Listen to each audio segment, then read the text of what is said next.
자, 우리가 계속해서 10계명을 살펴보고 있습니다. 그래서 1계명부터 4계명까지는 하나님에 대한 계명이고 5계명부터 10계명까지는 이웃에 대한 계명입니다. 그래서 하나님에 대한 계명에서 이제 사람에 대한 계명, 이웃에 대한 계명으로 시작이 될 때 부모님을 공경하라라는 계명으로 시작을 합니다. 그래서 하나님에 대한 계명과 사람에 대한 계명의 다리 역할을 하는 것이 바로 오늘 함께 살펴볼 제5계명입니다. 그렇게 특별히 보시면 1계명부터 4계명까지는 이제 원어 성경으로 보면 구약 성경이 히브리어로 쓰여져 있죠. 거기에 엘로힘이라는 단어가 1계명부터 4계명까지는 다 들어 있습니다. 엘로힘이 뭡니까? 하나님이라는 뜻이죠. 자, 그리고 5계명부터 10계명까지는 이웃에 대한 계명이기 때문에 하나님이라는 그 엘로힘이라는 단어가 등장하지 않습니다. 나오질 않아요. 그런데 유일하게 이 5계명에는요 엘로힘이 등장을 합니다. 그러니까 하나님이라는 표현이 나와 있어요. 자, 이게 뭘 상징하는 거냐, 뭘 말하는 거냐면 제 5계명이 하나님을 섬기는 것만큼이나 중요하다라는 것을 말씀해주고 있습니다. 자, 그래서 오늘 본문을 제가 다시 한번 읽어봅니다. 내 부모를 공경하라. 그리하면 내 하나님 여호와가 내게 준 땅에서 내 생명이 길리라. 자, 하나님께서 부모님을 어떻게 하라고 말씀하시냐면 내 부모를 공경하라라고 말씀하고 있습니다. 그래서 이 공경하다라는 이 히브리어 단어는 뭐냐면 이 카베드라는 단어입니다. 이게 또 달리 번역이 되면 영광이라는 뜻으로도 번역이 돼요. 그래서 기본적인 뜻이 뭐냐면 이 카베드는 무겁다라는 뜻입니다. 자, 그렇다면 히브리어로 내 부모를 공경하라라는 말은 내 부모를 무겁게 여기라는 뜻이 됩니다. 그래서 무겁게 여기다의 반대말을 생각해 보신다면 그 의미가 분명해지겠죠. 가볍게 여기지 말아라.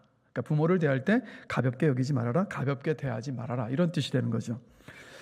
그래서 내 부모를 무겁게 여기라는 것은 부모를 가볍게 여겨서 함부로 대하지 않고 존대하라는 의미입니다.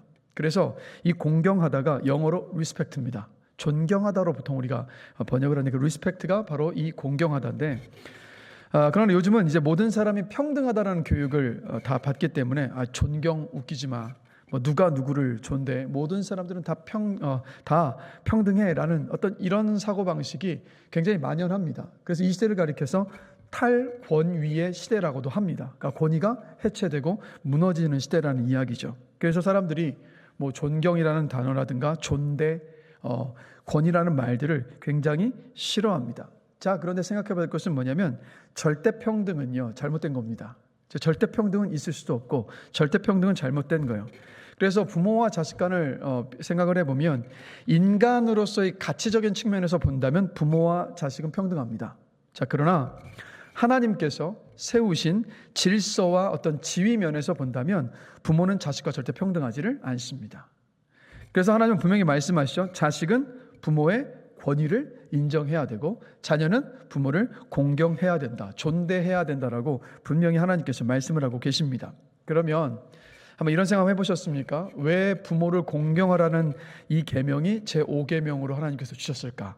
이웃에 대한 계명, 사람에 대한 계명 가운데 왜 가장 첫 번째 계명으로 내 부모를 공경하라는 계명을 주셨을까? 그 이유가 뭐냐? 여러분, 그 당시에 이 10계명을 이스라엘 백성들이 받을 그 당시에 부모를 공경하지 않는 일이 많았기 때문입니다.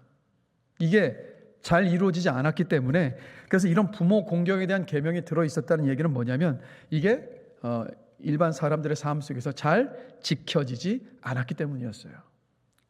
자, 그러면 오늘날은 어떻습니까? 그때도 부모를 공경하는 게 잘 지켜지지 않았다면 오늘날은 어떻습니까? 자, 디모데후서 3장 1절에서 3절을 보면 마지막 때가 이르면 이런 일이 있을 것이다라고 이렇게 말씀을 하고 있습니다. 너는 이것을 알라.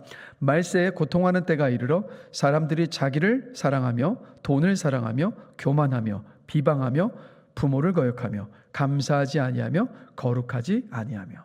그러니까 마지막 때의 모습 가운데 뭐가 들어있냐면 부모를 거역하는 일이 들어있어요. 그러니까 이 시대의 모습이라는 걸 사실 우리가 부인할 수가 없습니다. 시간이 흘러갈수록 뭐 뉴스에서도 어떤 폐륜적인 어떤 사건들이란 소식도 뭐 사실 굉장히 많을 거예요. 그러나 뭐 이슈화되지 않을 뿐이지 우리가 그런 시대 속에서 살고 있습니다.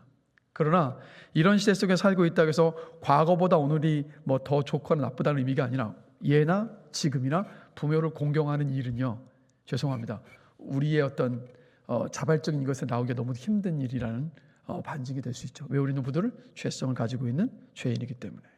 그래서 이 계명을 5계명으로 주셨습니다. 그리고 이 자리에 부모님을 충분히 공경한다고 생각하시는 분 계십니까? 아마 한 사람도 나는 충분히 부모님을 공경한다라고 말할 수 없을 거예요. 우린 자유롭지 못합니다. 그러나 하나님은 분명히 우리에게 말씀하고 계시죠. 부모를 공경하라. 자, 그러면 왜 하나님은 부모를 공경하라고 말씀하셨을까? 그 이유를 한번 생각해 보겠습니다. 첫 번째 이유는 부모를 공경하는 것이 하나님을 공경하는 것과 같기 때문입니다. 자, 조금 전에 설명드렸던 히브리어 무겁게 여기다 카베드는 구약 성경에 단 4번 나옵니다. 어디에 나오냐? 그러니까 하나님에 대해서 2번이 나오고요. 그리고 부모님에 대하여서 2번이 나옵니다. 먼저 잠언 3장 9절인데요. 내 재물과 내 소산물의 처음 익은 열매로 여호와를 공경하라 해서 이 공경하다가 카베드라는 단어, 오늘 본문의 단어가 똑같습니다. 그다음에 이사야 24장 15절에 보면 그러므로 너희가 동방에서 여호와를 영화롭게 하며 라고 했을 때 이 영화롭게 하다가 카베드라는 단어 똑같은 단어입니다.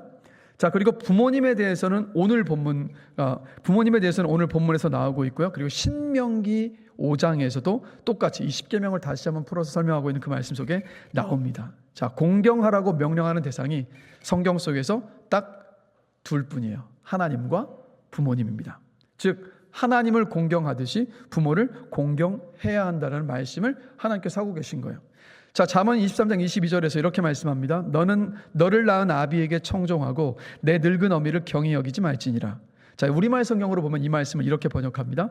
너를 낳은 내 아버지의 말을 잘 듣고 내 어머니가 늙더라도 무시하지 마라. 자, 이게 이 말씀. 이게 무슨 뜻이겠습니까?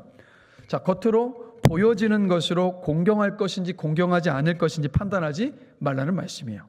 부모님이 유산을 많이 물려줘서 도덕적으로 훌륭하셔서 공경하고 효도하는 것이 아니라는 거예요. 그러니까 부모님이기 때문에 하나님 뭐라고 말씀하시는 거죠?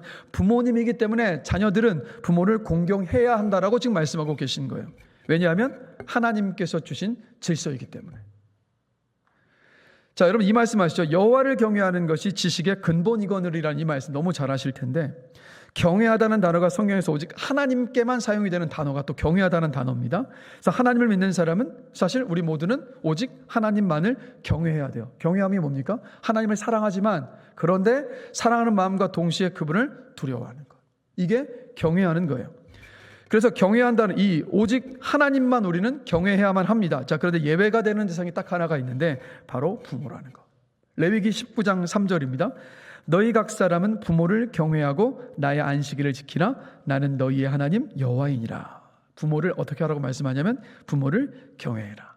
자, 그렇다면 종합해 본다면 경외하라는 대상이 하나님과 부모뿐이라는 것은 이렇게 풀어볼 수 있죠. 하나님을 경외하듯이 부모를 경외해야 한다. 그러면 전체적으로 지금 좀 전에 첫 번째로 말씀드렸던 모든 것들을 한번 다 종합해서 살펴본다면 여러분, 부모를 공경하는 것은 하나님을 공경하는 것과 똑같이 하나님은 여기십니다. 육신의 부모를 공경하지 않는 사람은 보이지 않으시는 하나님을 공경하지 않는 거예요. 왜 그러냐면 부모의 그 권위와 질서를 하나님께서 세우셨기 때문에 부모를 공경하지 않는 것은 결국에는 하나님을 공경하지 않는 것과 똑같기 때문입니다. 그래서 부모를 공경하느냐 공경하지 않느냐의 문제는 그냥 뭐 도덕과 윤리의 문제를 넘어서서 어떤 문제냐면 영적인 문제가 될 수 있고 그리고 신앙의 문제입니다. 그래서 저와 여러분들이 하나님의 질서, 하나님께서 주신 질서임을 기억하면서 우리 육신의 부모님을 공경할 수 있게 되기를 저는 간절히 기도합니다. 자, 두 번째로 왜 하나님은 자녀가 부모를 공경하라고 말씀하셨을까? 부모는 하나님의 창조의 대리자요 동역자이기 때문입니다. 자, 이 세상 어느 누구, 이 자리에 있는 우리 어느 누구도요, 어느 날 하늘에서 갑자기 떨어지거나 우연히 땅에서 솟아난 사람 단 한 사람도 없습니다. 그렇죠? 하나님은 우리에게 생명을 주실 때, 우리에게 인생을 주실 때, 삶을 주실 때 우리의 육신의 부모님을 사용하셨습니다. 하나님께서 우리의 영혼을 창조하시고 이 세상의 부모를 통해서 심장이 박동하고 생명이 있는 육신을 주신 거예요. 그래서 우리는 육체의 우리의 생명을 전적으로 누구에게 빚지고 있냐면 부모님께 빚지고 있습니다. 그래서 부모는 우리 모두에게요, 이 생명의 은혜의 통로입니다. 하나님께서 우리 각자에게 인생이라는 선물을 주시는데, 그 생명을 선물로 주시는데 그 생명의 은혜의 통로가 바로 부모님이세요. 그래서 부모가 해산의 수고를 통해서 자식에게 생명을 준 것, 여러분, 은혜죠. 우리가 생명을 얻은 것은 부모의 은혜이면서 동시에 그 부모를 통해서 우리에게 생명의 은혜를 주신 하나님의 은혜이기도 합니다. 그리고 또 부모는요, 하나님의 생명의 은혜의 통로일 뿐만이 아니라 태어난 이후에 자녀된 우리가 살아갈 수 있도록 하는 그 모든 생활의 은혜의 통로이기도 합니다. 우리가 살아가는데 이 자리에는 우리 부모님들도 계시지만 이제 과거를 생각해 보신다면, 부모님에게 양육받던 그 시절, 부모님의 울타리 안에 있었던 시절을 생각해 본다면, 우리 모두 살아가는 데 필요한 어떤 양육과 교육과 취업과 결혼 모두 다 우리 부모님을 통해서 직접적으로 간접적으로 다 누렸죠. 그런 것들이 직접적 간접적으로 우리에게 주어졌습니다. 그리고 우리는 부모를 통해서 하나님의 사랑을 배웠습니다. 완전하지는 않지만 육신의 부모님의 사랑을 통해서 우리는 하나님의 사랑을 배웠어요. 그리고 부모는 우리에게 교회와 가정과 그리고 사회의 질서를 지킬 수 있도록 해주셨던 하나님의 질서의 통로이기도 합니다. 그래서 부모가 없이는요, 우리 각자에게 살아갈 날들을 허락하시는 하나님의 은혜가 주어질 수가 없었습니다. 나라는 존재, 나라는 생명이 있게 된 것은 여러분 기억하십시오. 우리의 부모님 때문이었습니다. 자, 그렇기 때문에 부모님께서 지금 나에게 하나님께 주신 좋은 것을 누릴 수 있도록 한 은혜의 통로요, 생명의 통로이기 때문에, 그렇기 때문에 부모님을 공경하라라고 말씀하고 계시는 거예요. 그래서 여러분, 부모는 하나님의 창조의 대리자이자 동역자이기 때문에 하나님 우리에게 뭐라고 말씀하시냐면 너희 부모를 공경하라라고 말씀하십니다. 육신의 부모님이 아직 살아계시다면 나를 있게 해준 것만으로도 또 부모님을 기뻐하며 공경하시게 되시기를 주님의 이름으로 축원합니다. 자, 세 번째로 왜 부모를 공경하라고 말씀하시느냐? 부모는 이 자녀들에게 있어서 다리와 같은 존재이기 때문입니다. 여러분, 다시 말씀드리지만 하나님에 대한 계명과 사람에 대한 계명의 그 중간 한복판에 오늘 5계명, 부모를 공경하라는 계명이 자리 잡고 있습니다. 그래서 이 5번째 계명은 사실은 부모의 존재와 부모의 사명이 무엇인가를 사실 가르쳐주고 있는 거예요. 그렇죠? 1계명부터 4계명까지가 하나님에 대한 계명이고 5계명부터 10계명까지가 이웃과 사람들에 대한 계명인데, 그 중간에 한복판에 5계명이 있다. 이건 뭘 말하는 거냐면 결국 그 계명을 주신 부모를 향한, 그 계명을 받는 자녀들뿐만이 아니라 부모를 향한 사명이 무엇인가를 분명히 말씀해주고 있어요. 자, 신명기 6장 6절에서 7절인데요. 제가 한번 읽어드리겠습니다. 오늘 내가 내게 명하는 이 말씀을 너는 마음에 새기고 내 자녀에게 부지런히 가르치며 집에 앉았을 때든지 길을 갈 때든지 누워있을 때든지 일어날 때든지 이 말씀을 강론할 것이며. 자, 이 말씀이 하나님께서 모든 부모에게 주신 사명입니다. 어떤 사명입니까?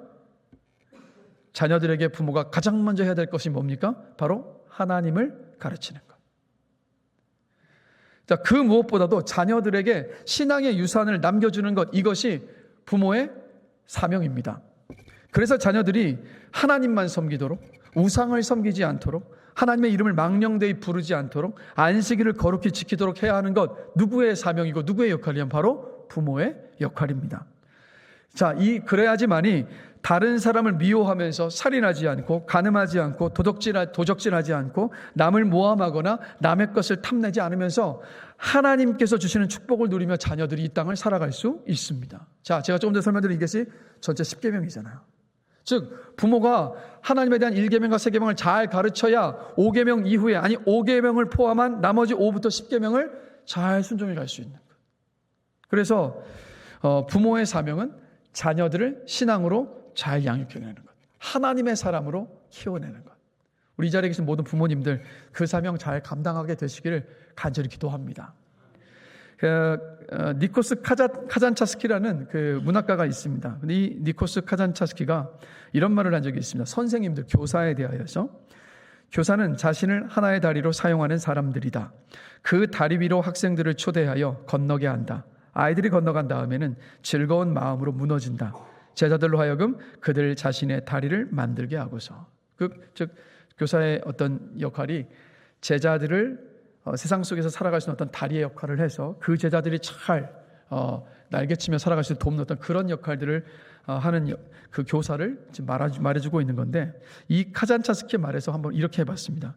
교사를 부모로 바꾸고요, 학생을 자녀로 바꿔보니까 이 부모의 사명이 무엇인가 정리가 너무 잘 되더라고요. 한번 읽어드릴게요. 바꾸어서. 부모는 자신을 하나의 다리로 사용하는 사람들입니다. 하나님과 세상을 이어주며 그 위로 자녀들이 건널 수 있도록 합니다. 그리고 즐거운 마음으로 스스로 무너져 하나님 앞으로 갑니다. 그 다리를 건넌 자녀들이 다음 다리를 만들어 그들의 자녀들로 하여금 건너게 하고서 말입니다. 그러니까 부모의 역할은 뭡니까? 먼저는 세상과 자녀들 사이에 다리의 역할을 해줘요. 그런데 그 먼저 이루어질 게 뭐냐면 하나님과 자녀 사이에 다리의 역할을 해준 것이 부모 아니겠습니까? 그래서 하나님과의 관계를 바로 세운 자녀들이 이 세상을 하나님을 신뢰하는 그 믿음을 가지고 살아갈 수 있도록 해주는 통로, 그게 바로 부모입니다. 바로 이 부모는 그래서 하나님의 대리인이기 때문에 자녀에게 신앙을 전수해야 할 책임이 있습니다. 자, 그런데 이런 부모를 자녀들이 공경하지 않는 건 어떤 일이 되는 거냐면 하나님께서 자녀들을 돌보라고 주신 권위를 무시하는 것이 되는 거예요. 그러니까 하나님을 공경하지 않는 겁니다. 그러니까 분명히 하나님께서는 부모를 자녀들에게 하나님을 양육하고 가르치는 존재로서 분명히 세워주셨는데 그 부모를 공경하지 않는 것은 결국은 하나님의 그 질서를 무시하는 것이기 때문에 하나님께서는 부모를 공경하라라고 말씀하고 계십니다. 그래서 여러분, 하나님은 이스라엘 자손들에게 신앙을 전수하기 위해서, 그러니까 하나님의 말씀을 자녀들에게 잘 가르치고 그 신앙이 이어지도록 하기 위해서 내 부모를 공경하라, 그 역할을 맡은 부모를 공경하라라고 말씀하셨던 거였습니다. 그리고 더 나아가서 부모는요, 권위에 대한 순종을 배우는 훈련의 출발점이기 때문이기도 합니다. 자, 우리가 이 세상에 태어나서 가장 처음으로 만나는 권위가 바로 부모의 권위입니다. 근데 부모의 권위 아래서 우리 자녀들이 다 자라가면서 점점 세상 속에서 다른 많은 유형들의 권위들을 만나게 됩니다. 그러면서 각자의 삶을 형성해 가는 거죠. 이 세상엔 어쩔 수 없이 누군가의 권위를 인정해주는 그 삶이 될 수밖에 없기 때문에, 그의 연장자가 되었든 직장의 상사가 되었든 학교의 교사가 되었든 누가 되었든 그 권위 아래서 인정하면서 살아가야 하는 것이 세상입니다. 자, 그래서 이런 여러 권위들과의 바람직한 조화를 위해서 필요한 것이 뭐냐면 바로 그게 순종이죠. 자, 로마서 13장 1절에 보면 하나님께서 이런 말씀을 하십니다. 각 사람은 위에 있는 권세들에게 복종하라. 권세는 하나님으로부터 나지 않음이 없나니 모든 권세는 다 하나님께서 정하신 바라. 자, 여러분, 이 세상의 모든 권세는 하나님께서 주셨습니다. 믿으십니까? 모든 권세는 하나님께서 다 주셨어요. 그래서 부모에 대한 순종을 배운 사람이 하나님께도 올바른 순종을 할 수 있습니다. 부모에게 순종하지 못하는 사람은 절대 하나님께 순종할 수 없습니다. 그건 여러분들이 자녀를 양육해 보시면서 경험해 보실 거예요. 이 자리에 계신 모든 부모님들. 그렇죠? 부모에게 순종할 수 있는 자녀가 하나님의 말씀에 순종하고요. 부모에게 순종을 배운 자녀가 세상에 나갔을 때 세상의 권세에도 올바른 순종을 할 수 있습니다. 자, 그렇기 때문에 하나님은 이 부모를 공경하라, 부모에게 순종하라라고 말씀을 하고 계신 겁니다. 그래서 구약성경에 보니까 사무엘상 2장 29절을 보니까 그 시대의 상황을요, 이렇게 말씀을 하고 있더라고요. 너희는 어찌하여 내가 내 처소에서 명령한 내 재물과 예물을 밟으며 내 아들들을 나보다 더 중히 여겨 내 백성 이스라엘이 드리는 가장 좋은 것으로 너희들을 살찌게 하느냐.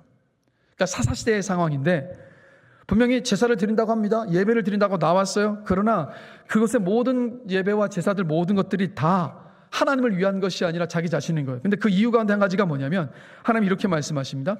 너희의 아들들을 나보다 더 중히 여겨서 이런 일들이 나타났다는 이야기예요.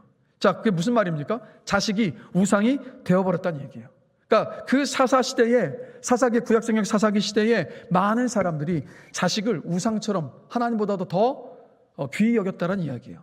그로 인해서 나타났던 결과를 그 시대도 말씀하고 있습니다. 오늘날과 크게 다르질 않죠. 자식을 여러분 귀하게 여겨야 되는 것은 맞습니다. 그러나 그렇다고 해서 자식을 귀하게 여겨야 된다고 해서 부모의 자리를 소홀히 여겨도 된다는 뜻은 아니잖아요. 그래서 우리 모두 가정 안에서 부모를 공경하며 회복되기를 저는 간절히 기도합니다. 우리 이 자리에 계신 모든 우리 자녀된 분들, 가정 안에서 하나님께서 분명히 부모를 자녀의 권위자로 세우셨음을 기억하면서 그 질서를 존중하고 부모를 공경할 수 있는 우리 모든 자녀들 되시기를 주님의 이름으로 축복합니다. 그래서 우리 자녀들이, 그리고 자녀된 우리 모든 부모들이 오늘 5계명을 잘 순종할 수 있는 은혜가 있기를 다시 한번 주님의 이름으로 간절히 축원합니다. 자, 이렇게 놓고만 보면 이제 부모를 공경해야 되는 것만 자녀들이 해야 되는 의무로서만 생각이 되는데, 근데 사실 이 계명을 잘 생각해 보면 부모를 공경하라는 이 제5계명은 일방적으로 자녀들이 지켜야만 하는 의무만으로 주신 계명이 여러분 아닙니다. 자, 에베소서, 신약성경 에베소서를 보면 부모를 공경하라는 말씀과 함께 부모를 향한 명령이 있거든요. 에베소서 6장 4절인데요. 부모를 향해서 이렇게 말합니다. 그 전에 먼저 부모에게 순종할 것을 자녀들에게 말씀하고 난 다음에 그 다음 이어지는 말씀이요. 너희 자녀를 노엽게 하지 말고 오직 주의 교훈과 훈계로 양육하라.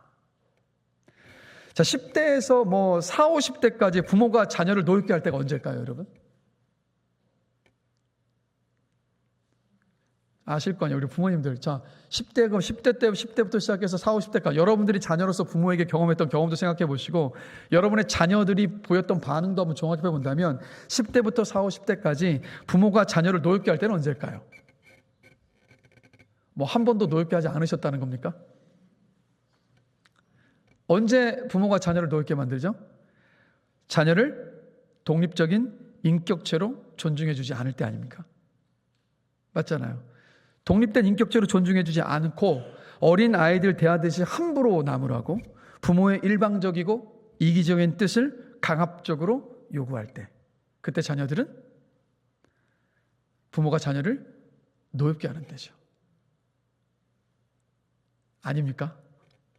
사실 부모와 자식 간의 문제는 여기에 있지 않습니까? 그래서 부모는 에베소서 6장 4절 말씀처럼 분명히 자녀를 훈육해야 되고 양육해야 합니다. 조건이 있어요. 주의 교훈과 훈계로 자녀를 양육해야 합니다.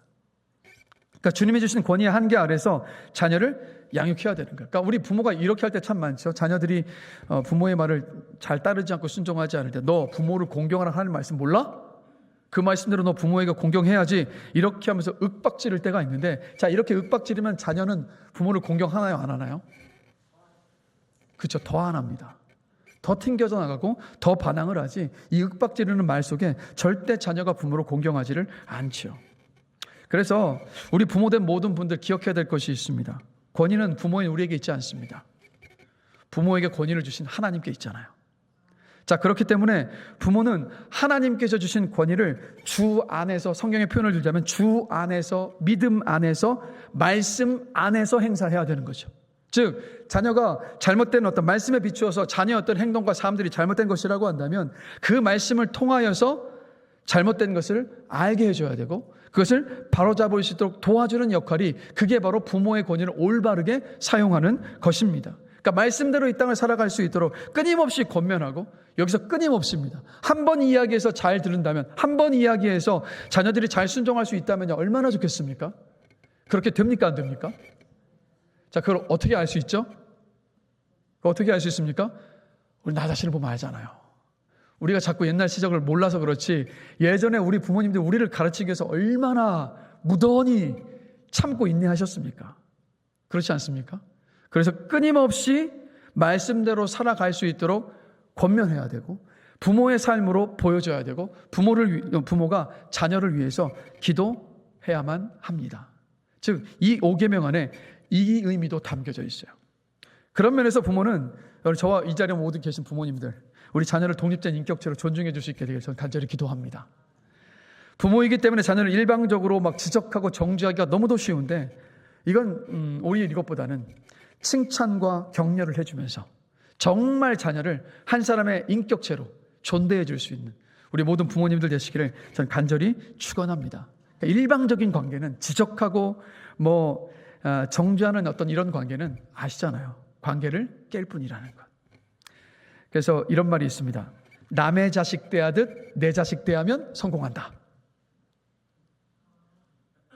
원래는 이런 뜻이 아닌데 그렇죠? 근데 이 말이 맞는 것 같아요. 사실 남의 자식 대하듯 내 자식 대하라, 이 말은 이런 의미잖아요. 내 자식 감싸돌지 말고 남의 자식들 대하는 것처럼 객관적이고 공정하게 대하여 자녀가 바르게 자란다. 사실 이런 의미예요. 그러나 이 남의 자식 대하듯 내 자식 대하라는 이 속담은 사실은 이런 의미로도 적용해 볼 수 있을 것 같아요. 내 자녀를 타인을 대하듯 존중하면서 대해라. 우리가 가장 쉬이 놓치는 것이 뭡니까? 사실은 여러분, 우리 가장 가까운 사람들 더 존대해야 되거든요. 맞잖아요. 우리 가장 가까운 사람들이 누굽니까? 내 배우자, 자녀요. 이상하게도 가장 가까운 사람들이 우리는 가깝다는 이유로, 친밀하다는 이유로 더 함부로 대할 때가 참 많습니다. 그렇죠? 그러나 사실 반대가 돼야죠. 그래서 우리가 만약에 우리 부모가 자녀들을 대할 때 사실 우리가 제3자들을 대할 때면 깍듯이 대하지 않습니까? 정말 이게 말거지 행동거지 조심하면서 대하는데, 우리가 정말 자녀를 그렇게 대한다면 그것이 독립된 인격체로 대하는 것이겠죠.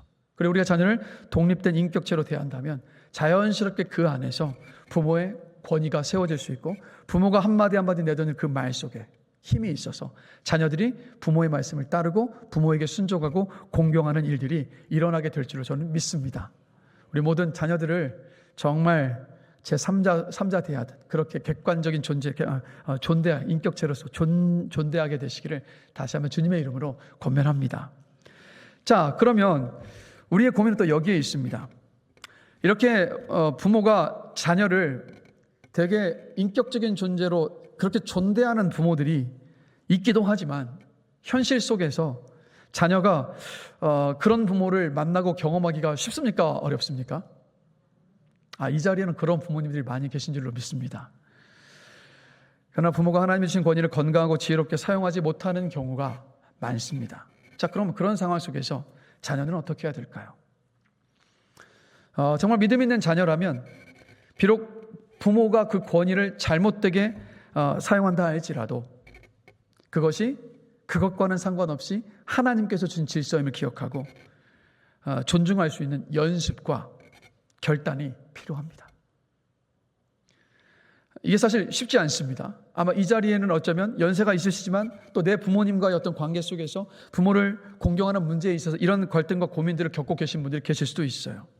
자, 그럼에도 불구하고요. 왜 그럼에도 불구하고 부모를 공경하는 그 연습과 결단이 필요하냐면, 그런 모든 과정들을 통해서 하나님의 뜻과 통치가 이루어지기 때문입니다, 여러분. 하이델베르그 요리문답이 있는데 그 104문에 보면 재미있는 표현이 나와요. 제5계명에서 우리를 향한 뜻은 무엇입니까? 합니다. 그 답이 이거입니다.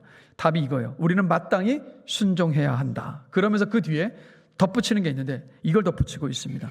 우리는 마땅히 순종해야 한다. 또한 부모들의 실수를 내가 참을성 있게 인내해야 하는데 그것은 그들을 세워 우리를 다스리는 것이 하나님의 뜻이기 때문입니다.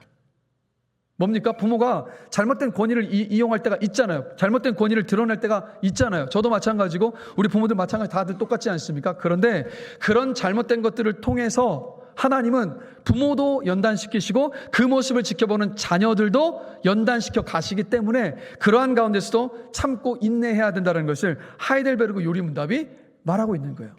그래서 여러분, 존 칼빈이 아시죠? 종교개혁자인데 사실 이 존 칼빈도 아버지와의 갈등이 정말 잦았다고 합니다.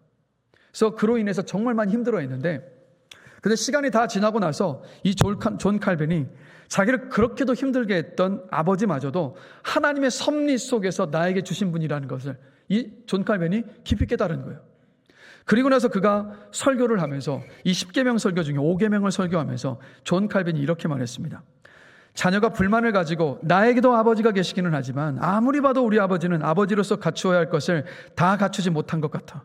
내가 보기에도 흠이 많단 말이야라고 말할 때가 있다. 그러나 이것은 부당한 일이다.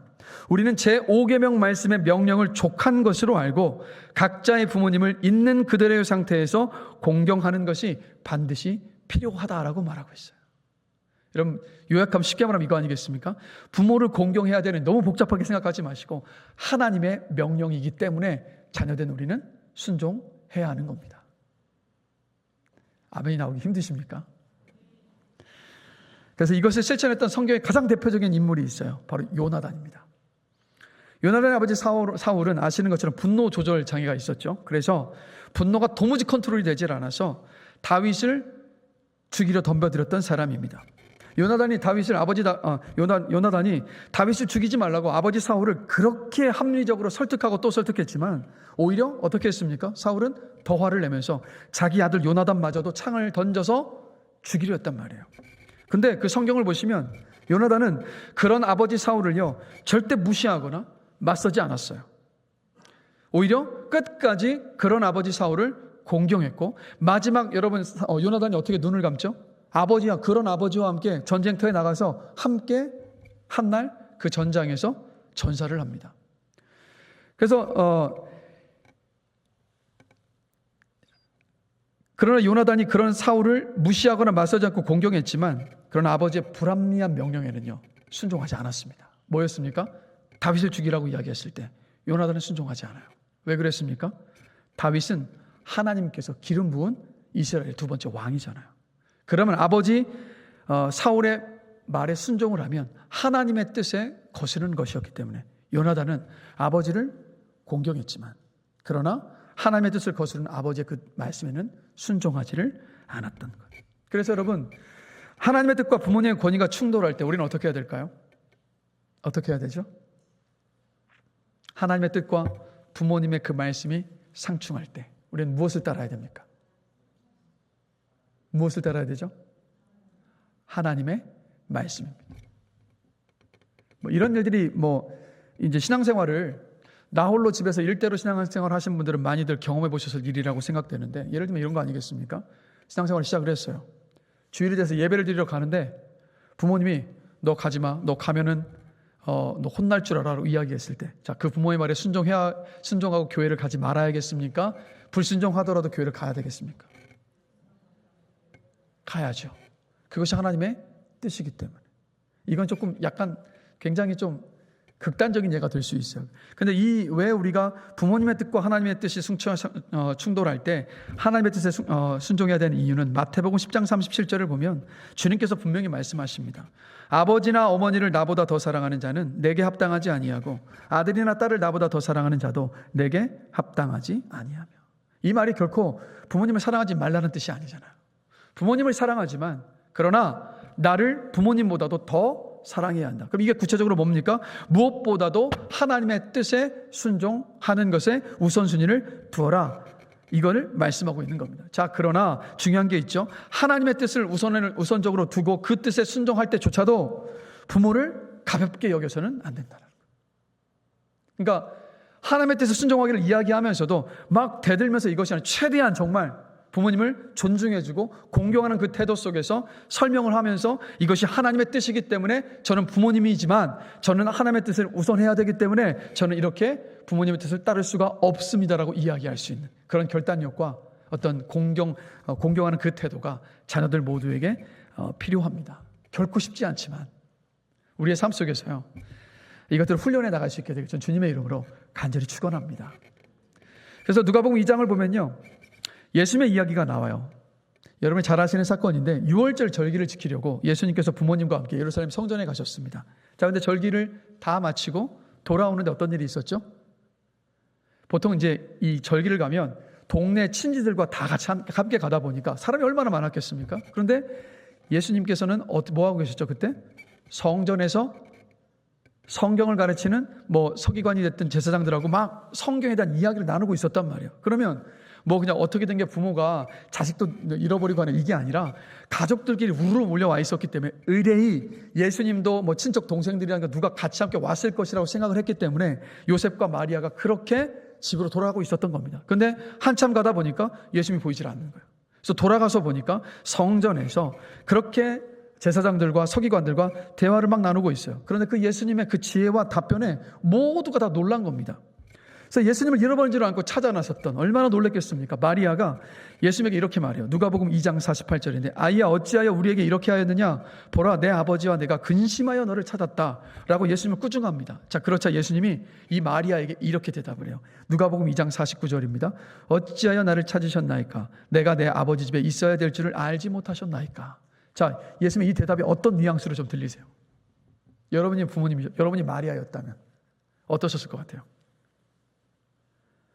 어찌하여 나를 찾으셨나이까? 내가 내 아버지 집에 있어야 될 줄 알지 못하셨나이까? 어떻게 받아들여지세요? 예수님의 대답이 되게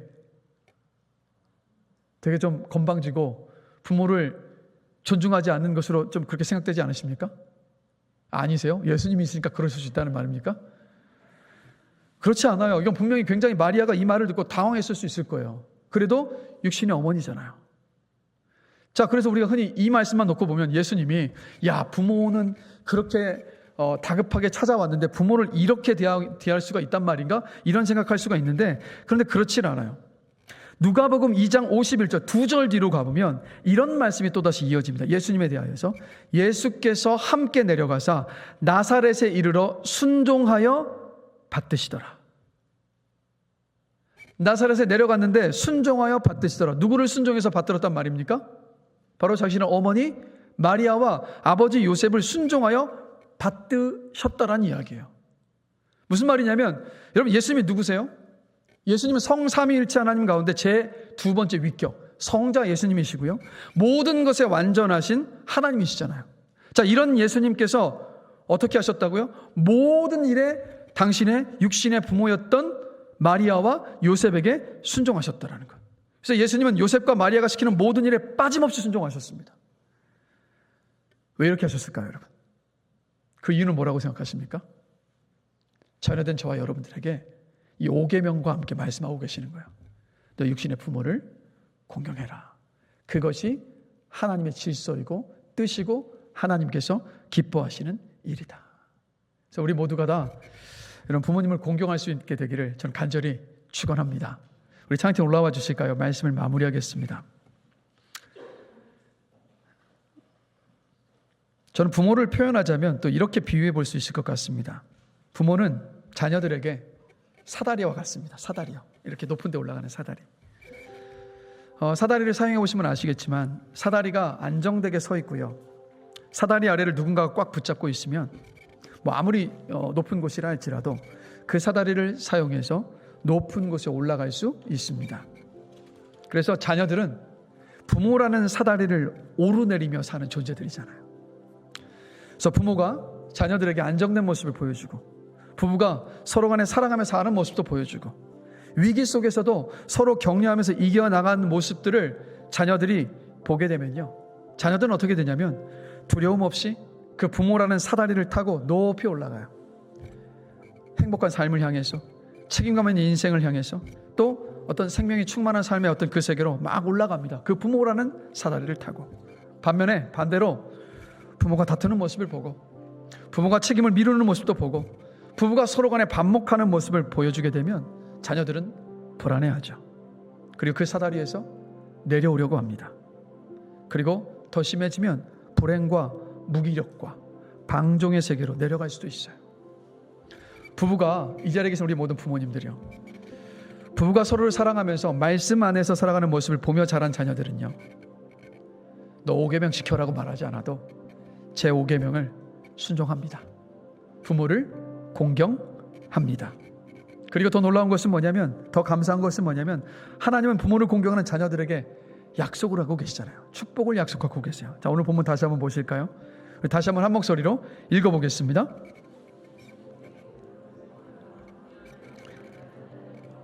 내게 준 땅에서 내 생명이 길리라. 이거 무슨 의미일까요? 내게 준 땅에서 내 생명이 길리라. 어떤 의미죠, 여러분? 먼저는 가장 단순하게 장수할 것이다. 장수의 약속입니다.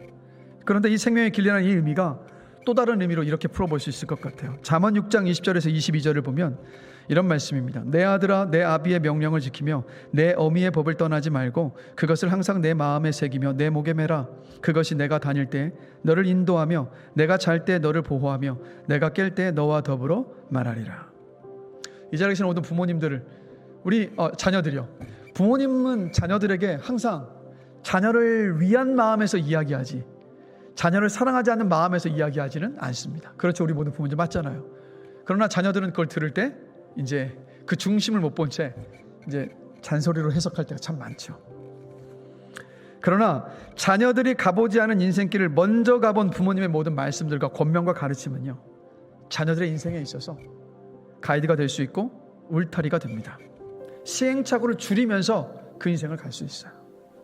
바르지 않은 길을 갈 때 그 방향을 바로 잡아주는 것이 바로 부모의 권면입니다. 그러면 자녀가 그 부모의 가르침, 그 부모의 가이드를 따라서 그 인생의 어떤 순간순간들을 걸어간다면 그 인생의 시행착오를 줄일 수 있고 형통할 수 있습니다. 그래서 내 생명이 길리라라는 이 말씀은 뭐냐면, 자녀가 부모를 공경하게 된다면 자녀의 삶이 형통하게 될 것이라는 의미가 돼요. 그런가 하면 이런 의미가 되기도 합니다. 하나님은 이 10계명을 어디에서 주셨죠? 이스라엘 백성의 십계명을 받은 곳이 어디입니까, 여러분? 시내의 산입니다. 광야예요. 근데 이 약속은 광야에 있던 이스라엘 백성들이 부모를 공경할 때 젖과 꿀이 흐르는 땅에서 누리게 될 축복을 지금 약속하고 있는 거예요. 내가 거하게 될 그 땅에서 내 생명이 길리라. 이 약속은 바로 가나안 땅에서 이스라엘 백성들이 부모를 공경했을 때 누리게 될 축복의 말씀입니다. 자, 그러면 그래서 오늘 본문을 영어 성경을 보면 그냥 우리 말로 번역할 때 그냥 땅으로 번역이 되어 있지만 영어로 보면요, 이 땅 앞에 정관사 더가 붙어 있습니다. 그 땅이에요. 바로 젖과 꿀이 흐르는 가나안 땅. 그러니까 이스라엘 백성들이 젖과 꿀이 흐르는 가나안 땅을 기대했다면 영적으로 이스라엘인 저와 여러분들은 어디를 고대하면서 이 땅을 살아가고 있죠? 천국을 고대하면서 살고 있잖아요. 그렇다면 땅에서 장수하리라는 이 말씀의 의미는 부모에게 순종하고 부모를 공경하는 가정에 이 땅에서 천국을 맛보게 될 것이라는 말씀이기도 합니다. 그래서 오늘 말씀처럼 부모를 공경하는 그 말씀 속에는 자녀가 부모를 공경해야 하는 그 의무도 있지만 부모가 자녀에게 정말 자녀가 나를 공경할 만큼의 그러한 삶을 살아갈 그 모든 것이 다 담겨 있지 않습니까? 그래서 이 계명을 우리 모든 가정에서 잘 지켜나갈 수 있게 되길 전 주님의 이름으로 간절히 기도합니다. 우리 교회 모든 가정에서 부부가 서로를 사랑하며 하나님을 바르게 섬기게 되기를 주님의 이름으로 축원합니다. 그리고 모든 자녀들이 부모님을 공경하라는 이 계명에 순종할 수 있게 되기를 간절히 축원합니다. 그래서 그 인생이 형통하고 그 가정 안에 천국 맛보시게 되시기를, 그리고 이왕이면 장수의 복까지 누리게 되시기를 주님의 이름으로 축복합니다.